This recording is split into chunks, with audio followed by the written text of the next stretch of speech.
Masih boleh nggak sih seorang minimalis itu pergi belanja? Apa boleh seorang minimalis itu beli barang-barang mahal?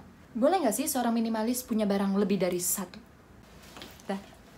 Hai semuanya, welcome back to my channel. Di video kali ini aku akan jawab pertanyaan-pertanyaan yang tadi muncul di awal video. Jadi aku akan ngejelasin atau sharing gimana shopping like a minimalist. Tanpa berlama-lama lagi, let's get started. Jadi yang pertama itu adalah shopping budget, atau kita punya budget sendiri untuk shopping. Jadi buat aku sendiri, bukan berarti kita nggak boleh beli barang mahal atau nggak boleh belanja. Tapi selama aku punya budgetnya dan selama barang itu memang barang yang aku butuhkan, itu nggak apa-apa. Karena balik lagi ya, sebenarnya menurut aku minimalism itu nggak ada benar dan salah. Tiap orang punya pengertiannya masing-masing. Buat aku, minimalism buat aku itu bukan cuma sekedar punya barang satu atau punya barang sesedikit-sedikitnya. Tapi lebih ke arah aku punya barang yang memang aku butuhkan, atau aku punya barang atau melakukan sesuatu yang emang aku enjoy. Itu minimalism buat aku. Jadi seandainya memang aku pengen beli suatu barang, kalau emang barang itu mempunyai nilai balik ke aku, ya aku akan beli. Tapi dengan catatan aku bikin tabungannya dulu atau budgeting. Karena dulu sering banget kita terlena di pandangan pertama. Biasanya itu kayak aku sering beli barang tanpa punya budget. Jadi akhirnya kita beli dengan budget lain. Makanya di teknik budgeting aku selalu punya tujuan dalam setiap tabungan aku. Jadi aku bukan nabung cuma sekedar nabung, tapi di setiap tabungan aku itu ada tujuannya. Apa untuk jalan-jalan, atau ini untuk emergency, atau emang untuk shopping. Shoppingnya pun aku tuh kayak spesifik gitu, misalnya ini untuk beli tas, atau beli sepatu, atau beli baju. Jadi kita nggak menggunakan budgeting lain untuk shopping kita. Yang kedua adalah wishlist. Sejak jadi seorang minimalis, wishlist ini seperti buku kitab aku. Karena apa? Karena dengan wishlist ini aku memasukkan semua barang-barang yang pengen aku beli. Belum tentu dibeli, tapi apa yang aku pengen beli. Jadi misalnya aja aku lihat alat masak tertentu, misalnya aku mau beli rice cooker baru, aku akan masukin di wishlist dulu. Aku nggak akan langsung beli di saat itu juga. Jadi dengan dimasukin di wishlist itu, kita tuh bisa mikir lagi apa kita benar-benar butuh barang tersebut atau enggak. Dan kita bisa menghindari yang namanya impulse buying atau membeli dengan keputusan yang cepat, atau membeli secara tiba-tiba. Pas kita sampai rumah baru kita sadar kalau kita nggak butuh barang tersebut. Jadi aku nulis wishlistku itu di handphone supaya gampang dan selalu aku bawa kemana-mana. Jadi seandainya aku lihat baju aja atau pakaian yang lucu, aku masukin di wishlistku dulu. Jadi karena udah kebiasaan, jadi aku tuh gak langsung beli baju atau pakaian yang lucu-lucu itu. Aku masukin di wishlist, dan sampai rumah aku lihat lagi wishlist aku. Dan biasanya sih kebanyakan kalau emang barang yang bukan dibutuhin banget, itu biasanya kita udah lupa sendiri. Jadi wishlist ini membantu aku banget untuk budgeting aku juga.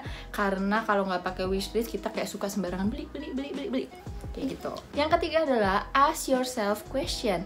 Jadi kalian, aku saranin tonton videoku yang ini. Di video ini aku sharing tentang pertanyaan-pertanyaan yang biasanya aku lontarkan ke diriku sendiri sebelum aku membeli barang. Jadi banyak pertanyaan yang biasanya aku lontarin sebelum aku membeli barang, karena biasanya kita itu impulse buying karena kita nggak punya pertanyaan-pertanyaan itu. Jadi contoh pertanyaannya itu kayak, ini impulse buying atau bukan? Terus, ini kebutuhan atau keinginan? Selanjutnya, kalau emang ini suatu kebutuhan, kita udah punya atau belum di rumah? Terus kita pikir lagi, bisa nggak kita kalau kita pinjem aja, kalau emang kita cuma pakai 1 kali 2 kali? Dan pertanyaan-pertanyaan lain yang bisa kalian lontarkan ke diri kalian sendiri. Ini untuk menghindari yaitu supaya kita nggak menyesal, terutama untuk membeli barang-barang yang harganya tinggi. Masuk ke tips yang keempat adalah thrifted atau loak. Apa sih? Barang bekas maksudnya.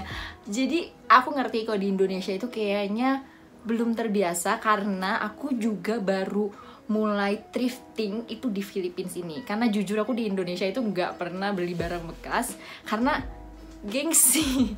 Pasti lah ya, kita tuh biasanya gengsi. Tapi semakin dewasa, semakin kayak aku mengerti tentang keuangan, mengerti tentang financial goal aku, itu mengubah mindset kita itu penting. Karena kalau emang kita bisa beli barang yang second hand, kenapa enggak? Karena itu save money banget daripada kita harus beli barang baru. Nggak harus semua barang kita thrifted, tapi kalau aku contohnya itu baju, itu aku thrifted, kecuali underwear.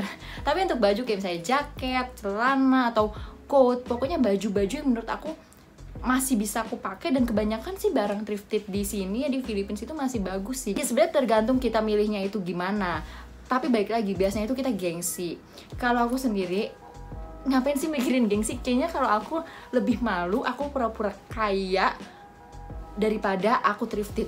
Aku lebih malu daripada kayak sok-sokan bergaya padahal aku nggak punya tabungan. Jadi daripada misalnya aku beli barang-barang baru, mendingan aku tabung buat beli rumah, punya dana pensiun, dana emergency. Pokoknya untuk hal-hal financial goal yang lebih besar dari sekedar beli barang-barang yang baru gitu. Contohnya juga untuk elektronik, tapi kalau aku sendiri elektronik nggak pernah karena aku nggak ngerti elektronik. Jadi daripada harus meriksa, dan aku juga nggak tahu kan apa yang diperiksa, jadi aku nggak beli second hand. Tapi furniture itu bisa dibeli second hand, untuk meja, untuk sofa, meja makan, kursi makan. Kita bisa cari secara thrifted. Apalagi di Filipina ini marketplace yang di Facebook itu jalan banget, dan itu bener-bener kita bisa nemuin barang-barang bagus di sana. Jadi mungkin kalau buat kalian di Indonesia walau belum terbiasa, tapi coba deh kalau misalnya kalian mungkin mulai dari furniture sih kalau menurut aku. Coba dari furniture kalian dibuka di internet, cari-cari barang second hand, kalian bisa nemuin barang-barang bagus dengan harga miring. Coba kalian kasih komen di bawah, ada gak sih dari kalian yang udah pernah thrifted di Indonesia atau beli barang second hand?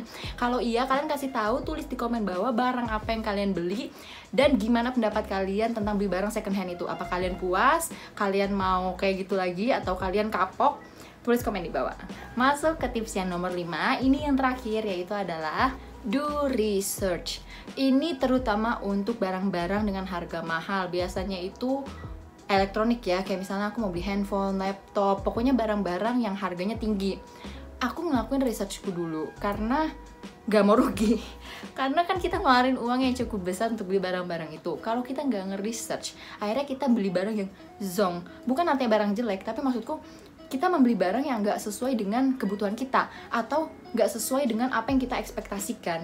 Jadi aku tuh sering banget research di internet ya kalau mau beli sesuatu. Biasanya kan kita suka lihat di internet bagusan ini atau ini. Intinya kayak gitulah, kita sebelum beli lakuin research kita sendiri dulu. Dan jangan langsung percaya abis lihat satu video atau satu artikel. Cari beberapa gitu. Kalau aku bisa sampai 10, karena aku mikirnya tuh lama banget, bisa sampai seminggu, 2 minggu, bahkan sebulan. Karena aku nggak mau ngeluarin uangku dengan sia-sia, yang akhirnya adalah cuman membuat sampah di rumah. Jadi itu aja gimana caranya shopping like a minimalist. Jujur buat aku sejak jadi seorang minimalis pun aku jadi jarang shopping karena banyak pertanyaan yang aku lontarkan sebelum aku belanja dan banyak yang aku pertimbangkan sebelum membeli suatu barang. Karena aku juga mikir maksudnya gimana tentang lingkungan kita atau gimana kita mau taruh barang ini di rumah. Makanya kadang kita tuh jangan langsung beli gitu loh, kayak menghindari impuls buying itu. Itu aja 5 tips ala aku untuk shopping like a minimalist. Semoga ini menginspirasi kalian sebagai seorang minimalis atau belum jadi seorang minimalis. Tapi aku bisa bilang bahwa sejak jadi seorang minimalis aku tuh jadi jarang banget belanja karena ada beberapa pertimbangan yang aku pikirkan sebelum aku membeli suatu barang. Jadi semoga kalian suka dan merasa terbantu. Jangan lupa kalau kalian suka sama video ini, kasih like kalian. Dan kalau kalian belum subscribe, please klik subscribe-nya untuk terus mendukung aku. Sampai jumpa lagi di video selanjutnya. Bye-bye.